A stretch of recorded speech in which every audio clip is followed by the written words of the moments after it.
ఈ దేశంలో నువ్వు స్వేచ్ఛగా శ్వాస తీసుకుంటున్నావంటే అది నీ వల్ల కాదు, నీ ముందు పేరు కూడా మిగలకుండా ఈ నేలలో కలిసిపోయిన వేలాది భారతీయుల వల్ల.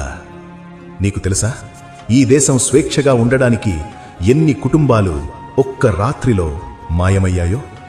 ఎంతమంది తల్లులు తమ పిల్లల శవాలు కూడా చూడకుండా కన్నీళ్లతోనే చనిపోయారో? మన జెండాలోని కుంకుమ రంగు కేవలం రంగు కాదు, అది పేరులేని వీరుల ఎండిపోయిన రక్తం. జనవరి 26ని నువ్వు సెలవు రోజుగా చూస్తున్నావేమో, కాని ఈ నేలకి అది జాగరణ రాత్రి. ఈ దేశం ఉచితంగా రాలేదు భారతీయుడా, ఇది బలవంతంగా రక్తంతో కొనబడింది. ఈ వీడియో చివరి వరకు చూడు. ఈ ఒక్క రాత్రి సంపాదించడానికి ఎంతమంది రక్తం చిందించారో చూపిస్తా రా. జనవరి 25 అర్ధరాత్రి, గడియారం 12 కొట్టబోతోంది. ఇంకో కొన్ని నిమిషాల్లో ఈ దేశం గణతంత్రంగా మారబోతోంది. కాని ఆ సమయంలో ఈ నేల మీద నిద్రపోని వాళ్లున్నారు. వాళ్లకు పేరు లేదు, ఫోటో లేదు, సమాధి కూడా లేదు. కాని ఈ దేశం శ్వాస తీసుకుంటోంది అంటే వాళ్ల వల్లే. చాలామంది అనుకుంటారు భారతదేశానికి స్వాతంత్ర్యం 1947లో వచ్చిందని. కాని నిజమేంటంటే భారతదేశం నిజంగా తనని తాను దేశంగా ప్రకటించుకుంది 1930 జనవరి 26న. ఆ రోజు గ్రామాల్లో రహస్యంగా జెండాలు ఎగిరాయి.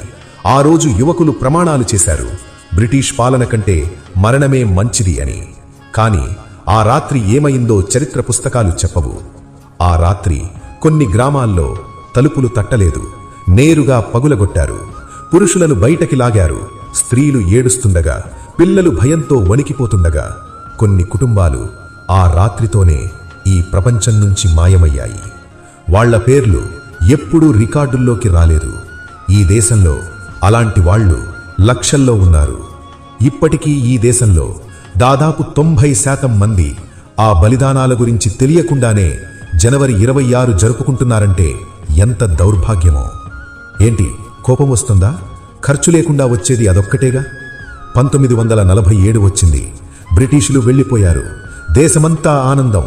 కాని ఈ నేల మాత్రం ఇంకా భారంగా ఉంది. ఎందుకంటే చాలామంది స్వాతంత్ర్యాన్ని చూడకుండానే ఈ నేలలో కలిసిపోయారు. అందుకే భారతదేశం ఒక నిర్ణయం తీసుకుంది, మన దేశం పూర్తిగా స్వతంత్రమైందని మనమే ప్రకటించుకోవాలి అని. అలా 1950 జనవరి 26 ఎంచుకున్నారు.